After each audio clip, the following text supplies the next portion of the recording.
Boa noite, pessoal. Eu queria propor um pequeno teste para a gente. Agora passou grande parte do nosso dia. Nós estava um dia ensolarado, agora a noite começa a chegar. Eu queria falar exatamente dessa dinâmica que acontece no nosso olhar, falar de escuridão e falar de luz. Pensem no que acontece com nossos olhos quando a gente deixa um ambiente escuro e vai até um ambiente claro. Os olhos doem, a gente demora a se acostumar, se habituar a essa nova visão. E assim eu digo a vocês e quero compartilhar com vocês a ideia de fagulhas. A superação é uma fagulha, ela tem que ser. Nós nascemos na era do computador e achamos que tudo é assim. Não é? Acontece um problema, o que a gente quer fazer? Resolvi. A vida não vai fazer assim conosco. A vida vai jogar uma baita escuridão. E desculpem pela minha empolgação, mas a gente tende a combater os obstáculos e não se adaptar a eles. Tá? Para que essa lâmpada surgisse, foi necessária uma tremenda preparação, uma tremenda aceitação de uma série de limites. Eu, quer queira, quer não, sou portador de uma lesão cerebral. Significa dizer que 3 pontos do tamanho de cabeças de alfinete estão inutilizáveis no meu cérebro e, portanto, foi necessário um processo de formiguinha para que se acendessem novos caminhos, que não aqueles que tiraram toda a luz, todo o brilho dos olhos dos meus pais. Diziam: Marcos será cego, será surdo. Deixem-o no fundo de uma cama, porque a lesão tende a se espalhar e o menino tende a padecer. Foi totalmente uma perda de luminosidade. Foi totalmente um ambiente escuro para o qual meus pais não estavam preparados. E aí começaram a acender suas próprias luzes através de 8 horas diárias de exercício, padronização e reorganização neurológica. O meu cérebro começou a associar e assimilar os padrões normais de aprendizagem. E aí comecei a perceber os caminhos que haviam no horizonte. Mais tarde, aos 7 anos, quando tudo estava iluminado, quando todos os contornos não pareciam mais tão desafiadores, veio outro problema, outra escuridão e incerteza. O ser humano, tem medo do desconhecido? Quem aqui não tem medo do que não conhece? Acender uma luz é conhecer as potencialidades, e de fagulhinha em fagulhinha nós superamos. Aos 7 anos, como dizia, a minha fagulhinha necessária foi autismo. Ninguém sabia o que era, pouco se falava sobre isso. Quem deu a dica foi uma professora estudando psicopedagogia em especialização, mas nós fomos atrás, fomos acendendo essa centelha de razão ante a um cenário pouco razoável. Pesquisamos, lemos cada um pouco, eu, meu pai, minha mãe, até meu irmão, os colegas, os vizinhos começaram aos poucos a ser contagiados e a entender que o autismo tem suas limitações. Eu comecei a perceber que há vários exemplos de que razão seja nossa principal aliada para acender essa luz. Esse é Ulisses, ou Odisseu, um herói que, ante a todos os desafios, usou do intelecto em detrimento da força. Às vezes a gente sabe, precisamos dos dois, mas esse enfrentou sua odisseia com a cabeça. E foi isso que meus pais fizeram também, e hoje eu faço. Aproveito dessa centelha de superação para compartilhar com o mundo. Que diferença eu posso fazer? Quantos lugares escuros eu posso iluminar com as minhas ideias? Comecei na internet, comecei cantando. Percebi que fazia muito sucesso, não de mensuração de público, não, mas de transformação de alguma realidade. Gente, a música tem um compasso. a vida não tem compasso. Quando se aprende as fórmulas de compasso, se aprende então se pode dar sentido à vida, o sentido que a gente quer, por pelo menos 3, 4, 5 minutos, depende da duração da canção. Isso eu percebia. Muitas devolutivas de pessoas que diziam, poxa, você canta em inglês, você canta em alemão, você canta em espanhol. E, gente, eu nunca fui à Espanha, nunca fui à Inglaterra, nunca fui à Alemanha, mas a música me fez viajar. E olha só, nem paguei os R$2.000, R$2.500 de uma passagem ida e volta para a Europa e aprendi. Aprendi então que a realidade pode ser feita com a razão deste cara, do Homero. Do Homero não, do Homero. O Homero é o autor deste cara, do Ulisses. E ainda que a coisa seja homérica, aí sim, encontrei a palavra, né? Nós centelhamos com a razão sempre. E mais pessoas fizeram isso ao longo da história. Quantas vezes esse cara foi desacreditado? Voava dirigíveis super difíceis de controlar, explodiram alguns, era um voo pouco tradicional, e aí, anos depois, ele veio com o 14 bis. Santos Dumont, um herói da razão, um herói da iluminação de cenários difíceis. E assim, como Santos Dumont elucidou para nós o sonho de voar, gente, sejamos brasileiros, não foi os irmãos Wright, tá? O Santos Dumont, por favor. Que é Brasil, vamos fazer com que essa identificação chegue, né? Pelo menos o 14 bis era mais bonitinho do que o flyer dos Wright, né? Enfim, ele usou a razão, Ulisses usou a razão, eu estou usando a razão, e aí, quando eu contava para vocês do YouTube, do poder da música, eu conto a vocês agora que aprendi que falar de autismo também é assim. Se eu pude aprender alemão, inglês, espanhol, sem nem mesmo ter ido a esses países, eu poderia informar, quebrando toda aquela cientificidade acerca do autismo, do transtorno do espectro autista. E aí eu ri, chorei, compartilhei com uma câmerazinha pequena e um grande sonho de que o autismo deixasse de ser algo especulativo. E para cada especulação eu tinha uma ideia, para cada especulação eu acendia a luz e elucidava os contornos escuros que a desinformação, que o desconhecimento proporcionava. E eu me adaptava ao obstáculo sem ter que tirá-lo da minha frente propriamente dita. E isso eu quero deixar também para vocês. Quando acontecer alguma coisa incerta, tentem entender o obstáculo e do que se trata. E para cada ponto tortuoso na nossa trajetória, seja aqui no TEDx, seja ao longo da vida, uma centelha de iluminação com a ideia que queremos passar. E essa ideia, ela transforma o nosso mundo interior, e transformando o mundo interior, ela nos faz externalizar. Essa questão também é muito importante, eu quase esqueci dela. O YouTube e a sua proveniência de serviços de streaming, ele faz com que a gente externalize. Externalizar para uma pessoa autista não é tão fácil assim, né? Onde muitos autistas, eu faço palestras a esse respeito, as pessoas vêm me perguntar, mas muitos autistas têm dificuldade de externalizar, como é que faz?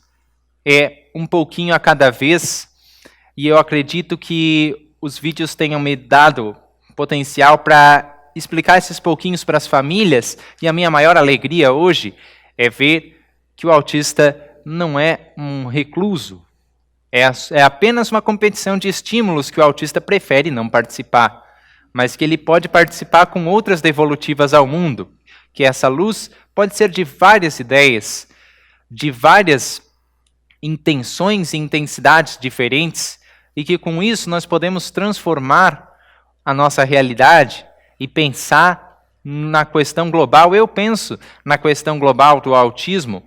Como é que esses autistas que estão sendo diagnosticados hoje vão ser no futuro? Como é que vão vivenciar os estímulos? E como é que vão participar ativamente da sociedade? Mas vocês podem pensar em várias das suas ideias, cada um no seu cada um aí refletindo como pode, como está a seu alcance. Só não deixem que os olhos que se fecham perante a mudança de luz façam com que a gente fique paralisado. O medo assusta, o desconhecido, aliás, assusta, mas o importante é que ele não paralise.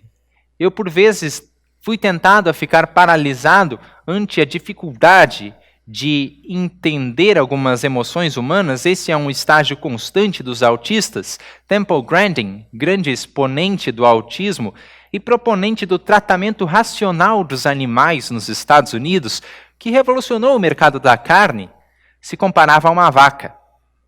Mas aí vocês me perguntam, por que vaca? Porque ela tinha um medo constante. O medo constante das agruras e dos contornos imprecisos que a vida assume. Para um autista, estar aqui, para esse autista, aliás, estar aqui, há 10 anos atrás não seria possível. Luz demais, som demais, principalmente som demais.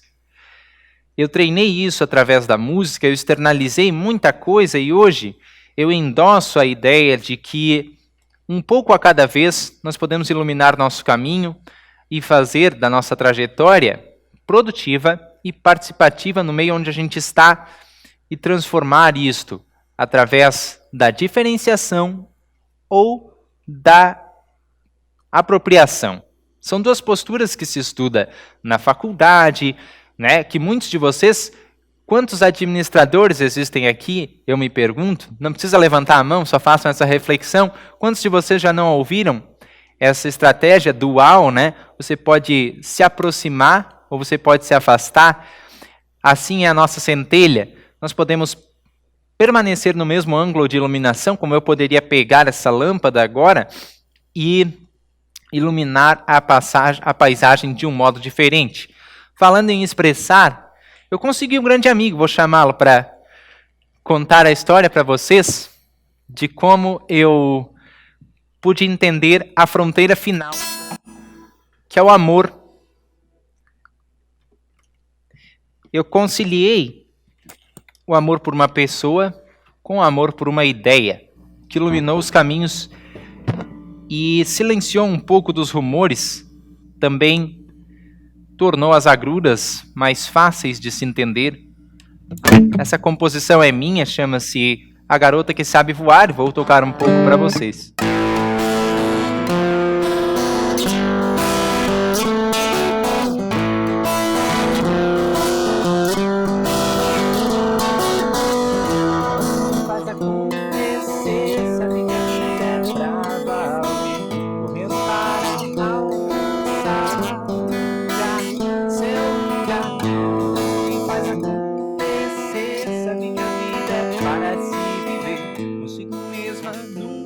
Só sua força torna bem melhor. A vida lhe ensinou a lutar. É a garota que sabe voar. Ela sonha para conquistar. É a garota que sabe voar. Ela sonha para conquistar, desafiar. E se algum dia estiver perdida, a saída vai encontrar. Isto aprendeu na vida. É a garota que sabe voar.